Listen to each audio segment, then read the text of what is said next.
সোনারপুরে জমি বাঁচা কমিটির বিক্ষোভে ধুন্ধুমার, পথে নেমে মিছিল বিক্ষোভ।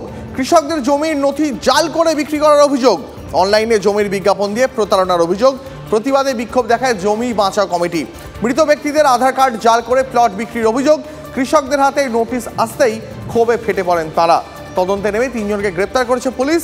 জমি ফেরতের দাবিতে সংস্থার সামনে বিক্ষোভ দেখান কৃষকরা। প্রতিবাদে বামনগাছি গ্রামে মিছিল বিক্ষোভ। পরিস্থিতি সামাল দিতে ঘটনাস্থলে আসে বারুইপুর থানার পুলিশ।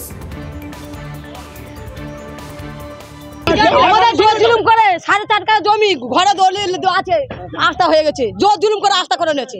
কাগজ এসে যাচ্ছে যে তোমার জমি নেই, বিক্রি হয়ে গেছে। সেই জন্য আমি যাচ্ছি আমার জমি যত না ফিরে পাচ্ছি এরকম লড়াই চলবে। আরো বৃহত্তর আন্দোলনে যাব। এই সর্বভৌমিক সবে নমুনা দেখিয়ে দিচ্ছি, এরপরে আরো বৃহত্তর আরো অবলম্বন আমাদের চাই। সরকার এসে আমাদের জমি ফেরত দেয়। আমাদের জমি, আমাদের দাবি, আমাদের জমি যদি অবিলম্বে আমাদের দুয়ারে এসে ফেরত না দেওয়া হয় তাহলে আমরা এই বড় আন্দোলনে আরো অনেক বড় আন্দোলনের মধ্যে নামবো। আমরা প্রথমে এই খবরটা আমরা সোনারপুর থানার আইসিকে দিলাম। সোনারপুর থানার আইসি আমাদেরকে আশ্বস্ত করলেন যে আপনারা সমস্ত কিছু আপনাদের ডকুমেন্টস দিন, আপনাদের যে ভুয়ো আধার কার্ড দিয়ে এই জমি কেলেঙ্কারি হয়েছে আমরা তার উপযুক্ত তদন্ত করব। আর আপনারা নিশ্চিন্তে থাকুন, আপনারা 20 দিনের মধ্যে আপনারা আপনাদের জমি আপনারা বাড়িতে বসে থাকুন। আপনাদের জমি আগে যেমন ছিল ঠিক তেমনই যাবে। কিন্তু হঠাৎ করে দেখলাম যে 20 দিনের জায়গায় 2 মাস পেরিয়ে যাচ্ছে, আমরা কোনো তদন্তের অগ্রগতি দেখতে পাচ্ছি না। বাংলায় অনেকেই ভেবেছিলেন বাম, কংগ্রেস, আইএসএফ এর মধ্যে সমঝোতা হবে, কিন্তু কোথায় কি? আসন নিয়ে দর কষাকষির জেরে জোট যে ঘোট। 8 কেন্দ্রের প্রার্থী ঘোষণা করে দিয়েছে আইএসএফ, তার মধ্যে অন্যতম মুর্শিদাবাদ কেন্দ্র। সেখানে আবার বামেরাও প্রার্থী ঘোষণা করে দিয়েছে। লড়ছেন সিপিএম এর জেলা সম্পাদক মোহাম্মদ সেলিম। প্রশ্ন উঠছে, বাম ও আইএসএফ এর ভোট কাটাকাটিতে আখেরে কি লাভ হবে তৃণমূলেরই? ভোট প্রায় এসেই গেল, কিন্তু রাজ্যে জোটের জল তা কোন পথে গড়াচ্ছে? বাম, কংগ্রেস, আইএসএফ এদের তো এক বন্ধনীতে আনাই যাচ্ছে না। জোটের ঘোট হয়ে বসে আছে পুরোটাই। জোট কাটার কোনো লক্ষণই নেই। অন্তত আইএসএফ চেয়ারম্যান নওশাদ সিদ্দিকীর কথায় তা বেশ স্পষ্ট। যেভাবে আমাদেরকে এক প্রকার কর্নার করার চেষ্টা করা হচ্ছে, এতে আমাদের পার্টির কর্মী সমর্থক, সাধারণ ভোটার সহ পার্টির যারা আছে তাদের ডিগনিটিতে আঘাত লাগছে। ফলে আমরা এই সংখ্যায় আমরা একসাথে তুলে উঠতে পারি না। 8 আসনে ইতিমধ্যেই প্রার্থী ঘোষণা করে দিয়েছে আইএসএফ। তার মধ্যে মুর্শিদাবাদ কেন্দ্রে আবার বামেরাও প্রার্থী দিয়েছে।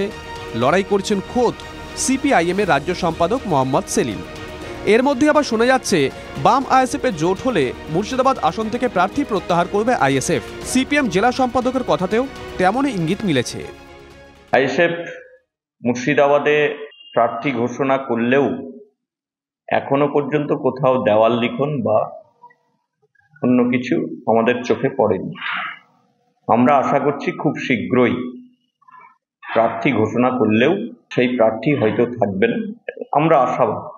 এখনো রাজ্য স্তরে আলাপ আলোচনা চলছে। কিন্তু আইএসএফ চেয়ারম্যান নওশাদ সিদ্দিকী কিংবা বাম প্রার্থী মোহাম্মদ সেলিম তো অন্য কথাই বলছেন। এই মুর্শিদাবাদ কেন্দ্রের যে প্রার্থী তার নাম তুলে নেবেন না, ওই ধরনের কোনো আলোচনা আমাদের হয়নি। আমাদের জোটটাই সম্পূর্ণ হয়নি, তাতে তুলে নেওয়ার প্রশ্ন কোথায় আসছে? কোথায় জোট জানলে তুমি আমি জানি না, একটা আসন সমঝোতা। কোথায় জোট জানলে তুমি আমি জানি না, একটা আসন সমঝোতা। কি বুঝলেন? আপাতত জোটের সম্ভাবনা সুদূর পড়া হতো, মানে সম্ভাবনা খুবই কম। অতএব ধরে নিতে হচ্ছে মুর্শিদাবাদ কেন্দ্রে তৃণমূল, বিজেপি, বাম ও আইএসএফ চতুর্মুখী লড়াই হচ্ছে। আচ্ছা, তাহলে সংখ্যালঘু ভোট কোন দিকে যাবে?